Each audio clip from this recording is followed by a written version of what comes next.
دو چیزیں تو ہم پہ واضح ہو گئی ہیں. ایک یہ واضح ہوگی کہ عین ثابتہ ہم پہ واضح ہو گئی اس حوالے سے صرف کہ وہ امداد طلب کر رہی ہے جس کو ہم نے غرض کہا. دوسری چیز واضح ہوگی عین ثابتہ جو کہ عدم ہے.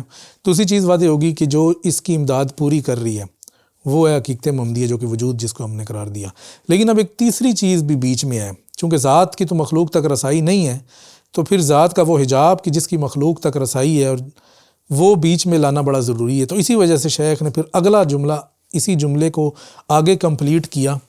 وصلی اللہ علی ممد الہمم من خزائن الجود والکرم. اب یہ جو من خزائن الجود والکرم ہے ان کا ہونا بڑا ضروری ہے ورنہ پھر بھی بات پوری نہیں ہو سکتی. حقیقت محمدیہ اپنی حیثیت میں جس حیثیت میں وہ ہے کچھ نہیں کر سکتی جب تک کہ یہ جود و کرم کے خزائن اس کی امداد نہ کریں. تو یہ جو جود و کرم کے خزائن اپنی نیکسٹ ویڈیو میں انشاءاللہ اسی پہ بات کریں گے.